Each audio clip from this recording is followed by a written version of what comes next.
আবার আমরা দেখব যে কিভাবে পাস্ট কন্টিনিউয়াস টেন্সে এই when দিয়ে আমরা প্রশ্ন করতে পারি। এর আগে আমি দেখিয়েছি যে হোয়াট দিয়ে বা why দিয়ে, where দিয়ে, এগুলা দিয়ে, হোয়াট দিয়ে কোনো কিছুকে আমরা প্রশ্ন করতে পারি, বা why দিয়ে কোনো কারণমূলক আমরা প্রশ্ন করতে পারি, where দিয়ে আমরা কোনো জায়গার সম্বন্ধে আমরা প্রশ্ন করতে পারি। কিন্তু এই when দিয়ে সময়ের বিষয়ে আমরা প্রশ্ন করতে পারি। যদি সময় জানতে চাই, কোনো সময়, যে কোনো সময় সম্বন্ধে আমরা যদি জানতে চাই, তখন আমরা when দিয়ে প্রশ্ন করব। আর এই পাস্ট কন্টিনিউয়াস টেন্সে সংজ্ঞাটা আমি এর আগেও বলেছি যে অতীতকালে কোনো কাজ চলছিল, এবার অতীতকালে কোনো কাজ কোন সময়ে চলছিল সেই সময়টা যদি আমরা জানতে চাই, তাহলে আমরা এই when দিয়ে প্রশ্ন করতে পারি। তো এখানে যে স্ট্রাকচারটি, এখানে যে গঠন প্রণালীটা দেওয়া হয়েছে, এটা দেখা যাচ্ছে যে when plus was where plus subject plus verb plus ING plus extension দিয়ে প্রশ্ন চিহ্ন দেওয়া হচ্ছে। তো এখানে উদাহরণটা দেখি, তাহলে প্রথমে লিখলাম আমি when আমি লিখলাম, প্লাস কি বলছে was বা where, আমি এখানে was দিলাম, প্লাস কি দেবো এখানে আমি where দিলাম, দেওয়ার পরে এখানে বলছে কি করতে হবে, সাবজেক্ট লিখতে হবে। তাহলে এখানে was এর জন্য ভিন্ন সাবজেক্ট, যেহেতু আমি I দিলাম, সাপোজ সি দিলাম বা হি দিলাম, বা এখানে আমি সাধারণ কোনো একটা স্টুডেন্ট বা একটা ম্যান, একটা সাধারণ একটা মানুষের কথা উল্লেখ করলাম,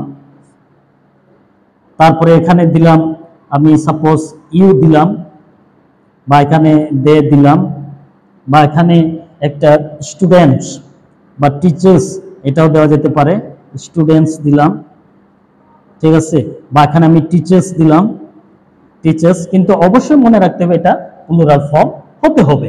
তো যে কোনো সাবজেক্ট আমরা এখানে ব্যবহার করতে পারি, জাস্ট একটা জিনিস মনে রাখতে হবে, এই ওয়াসটা আমরা সেখানে ব্যবহার করব সাবজেক্ট যেন সিঙ্গুলার ফর্ম থাকে, সাবজেক্ট যেন সিঙ্গুলার ফর্ম হয়। শুধু সিঙ্গুলার ফর্ম হলে এটা বোঝা যাবে যে এটা ওয়াসটা ব্যবহার করা হয়েছে। এবং ওয়ারের ক্ষেত্রে সাবজেক্ট অবশ্যই প্লুরাল ফর্ম হতে হবে, তাহলে হবে। তো এটা দিলাম, দেওয়ার পরে এবার উইও দেওয়া যেতে পারে, দেওয়ার পরে এখানে কি বলছে প্লাস ভার্ব দিতে হবে। তাহলে আমি এখানে আবার ভার্ব ব্যবহার করলাম, এটার জন্য আমি ভার্ব দিলাম, এগুলার জন্য আমি ভার্ব ব্যবহার করলাম। তাহলে ভার্বটা আমি কি দিতে পারি, ভার্ব আমি এখানে দিতে পারি, যে কোনো ভার্ব আমি এখানে ব্যবহার করতে পারি।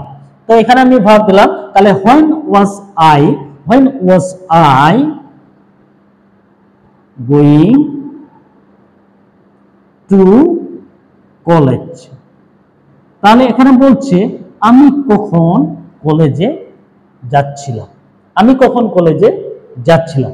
তারপরে বলছি when was he or she going to college, সে কখন কলেজে যাচ্ছিল। মনে রাখতে হবে অবশ্যই শেষে একটা প্রশ্ন চিহ্ন কিন্তু থাকবে, প্রশ্ন চিহ্ন এখানে ব্যবহার করতে হবে। তারপরে বলছি when was man going to college, ঠিক আছে, মানুষটি কখন কলেজে যাচ্ছিল। তারপরে বলছি when were we going to college, আমরা কখন কলেজে যাচ্ছিলাম। তারপর বলছি when were you going to college, তুমি কখন কলেজে যাচ্ছিলে। তারপর বলছি when were they going to college, তারা কখন কলেজে যাচ্ছিল। তারপরে when were students going to college, ছাত্রছাত্রীরা কখন কলেজে যাচ্ছিল। তারপরে when were students teachers going to college, শিক্ষকেরা কখন কলেজে যাচ্ছিল।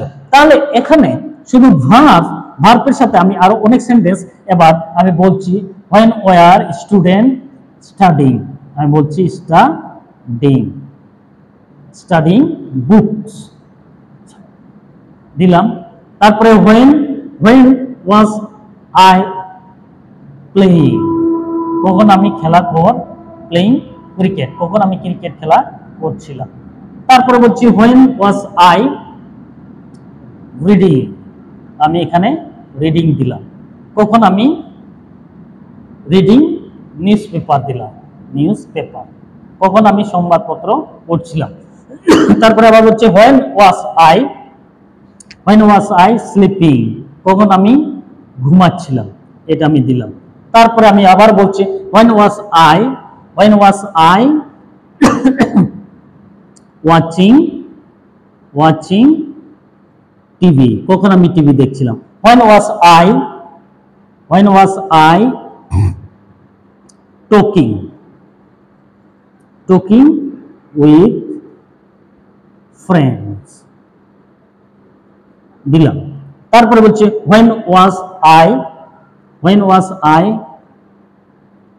speaking, talking, chatting,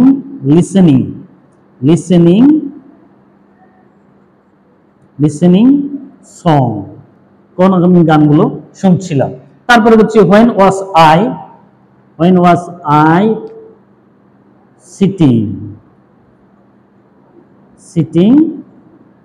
in the room, কখন আমি কক্ষে বসেছিলাম। এগুলো হচ্ছে। এবার when was she, when was man, সব ভার্বের সাথে কিন্তু এখন অনেক সুন্দরভাবে মিলবে। এবার বলছি when were we going to college, when were we studying books, when were we playing cricket, when were we reading newspaper, when were we sleeping, when were we watching TV, when were we talking with friends, when were we listening songs, when were we sitting in the room, when were teachers going to college, when were teachers studying books, when were teachers playing cricket, when were teachers reading book newspaper, when were teachers sleeping, when were teachers watching TV, when were teacher talking with friends, when were teacher listening song, when were teacher sitting in the room। তাহলে সবগুলোর ক্ষেত্রে দেখা যাচ্ছে যে সবগুলো মিলবে। Just একটা সূত্রে যথেষ্ট শত শত সেন্টেন্স তৈরি করা, এখানে কোনো ম্যাজিক নেই। Just a logic or just N understanding, just বুঝতে হবে জিনিসটা। আমরা যদি বুঝতে পারি তাহলে অনেক সহজে অনেকগুলো সেন্টেন্স আমরা কিন্তু তৈরি করতে পারবো, লিখতে পারবো বা বলতে পারবো।